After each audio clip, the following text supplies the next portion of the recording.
दोस्तों हमने एक i7 का सिस्टम बिल्ड किया है और ये डिज़ाइनिंग और ग्राफिक्स के लिए यूज़ करते वक्त हमने इसमें अंदर क्या क्या कंपोनेंट लगा दिए हैं या यूटिलाइजेशन किया है, इसके बारे में आज हम जानकारी ले लेंगे।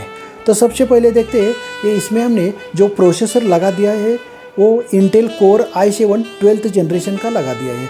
तो अगर इसका हम अनबॉक्सिंग करने के बाद ये देखो, इसका ये CPU फैन है और CPU फैन के उसके नीचे जो दिख रहा है वो CPU है, यानी प्रोसेसर है, हार्ट ऑफ CPU।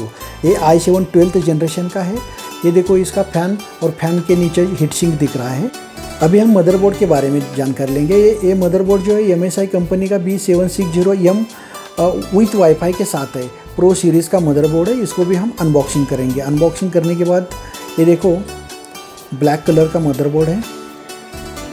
इसका जो सॉकेट है CPU सॉकेट है ये।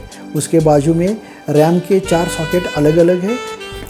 उसके बाद ये सब पीछे के अलग अलग कनेक्टर्स दिख रहे हैं, USB, LAN, HDMI, VGA, PS2, ये सब कनेक्टर्स है जहाँ से हम इनपुट या आउटपुट ले सकते हैं।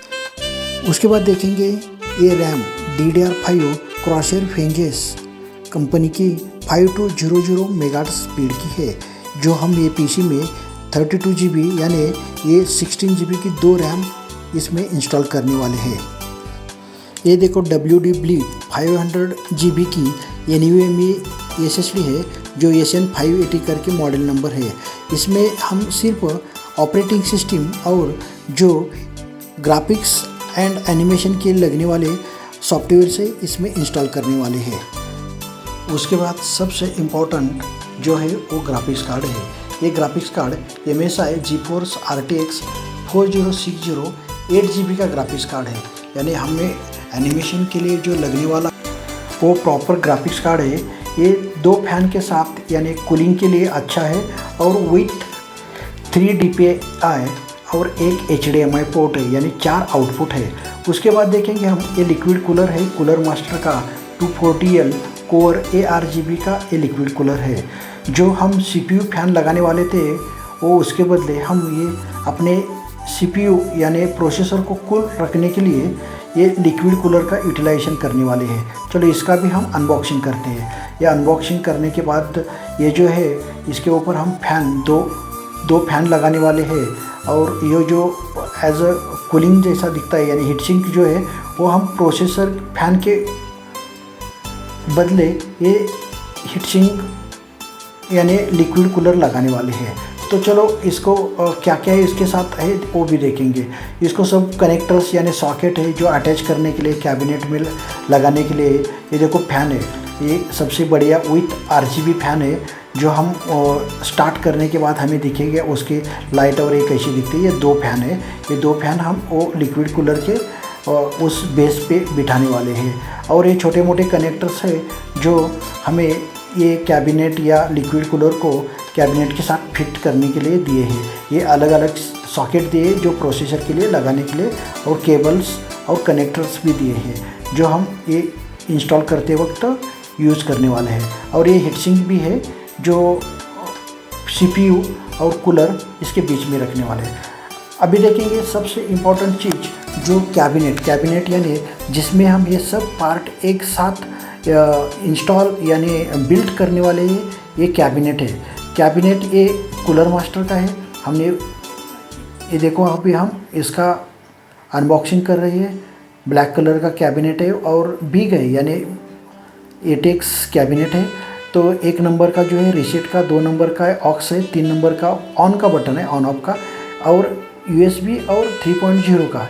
ये सब फ्रंट के टॉप के सामने जो बटन्स दिखाई देते हैं वो है। ये देखो बैकग्राउंड, इसके बैक यहाँ हम एक फ़ैन लगाने वाले हैं, यहाँ नीचे SMPS लगाने वाले हैं। ये बैकग्राउंड है कैबिनेट का। ये देखो एक कनेक्टर्स और केबल्स दिख रहे हैं। तो इस हिसाब से एक कैबिनेट है। और ये देखो उसको जो हम SMPS बिठाने वाले हैं वो SMPS है WME ब्रॉन्ज 750 V3, यानी ये भी जो कूलर मास्टर का SMPS है। और ये हम इसके ऊपर यानी हम ये कैबिनेट में बिठाने वाले हैं।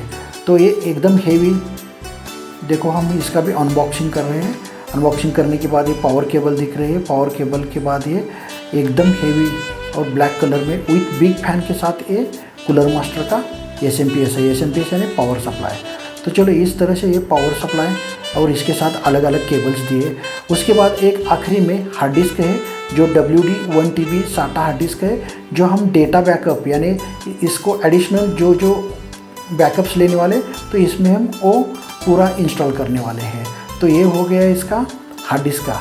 ये हार्ड डिस्क का साटा केबल और साटा पावर केबल है जो हम इसके बैक साइड को लगाने वाले हैं। तो चलो ये बिल्ड करने के लिए हम तैयारी करेंगे। ये देखो कैबिनेट का अंदर का हिस्सा, इसमें हम सब ये कंपोनेंट लगाने वाले हैं और लगाने के बाद देखेंगे किस तरह से दिखता है। तो चलो ये हो गया हमारा पीसी तैयार होने के बाद देखो ये सामने वाले जो फैंस जो RGB फैंस वो दिख रहे हैं, ऊपर के जो बटन्स ऑन ऑफ के बटन्स भी दिख रहे हैं, साइड में जो एज अ लाइक ग्लास में से ये सब दिख रहा है। प्रोसेसर के ऊपर जो ARGB की LED दिख रही है। उसके बाद देखो ये MSI ग्राफिक्स कार्ड है, उसके नीचे जो है NVMe है। ये सब तैयार हो गया है हमारा ये PC जो हम ग्राफिक्स यानी डिज़ाइनिंग के लिए हम रेडी कर दिया है। ये देखो पीछे के हिस्से में सब कनेक्टर्स हैं, HDMI, VGA, DP और जो ऑडियो ऑक्स केबल का है, और सबसे नीचे जो है ये ग्राफिक्स कार्ड का पोर्ट है जहाँ हमने HDMI केबल लगा दी है। तो चलो ये डिस्प्ले देखेंगे इस तरह से ये हमारा कंप्लीट हो गया इंस्टॉलेशन, और ये जो रेडी फॉर डिलीवरी हम कस्टमर को देने के लिए तैयार हो गए।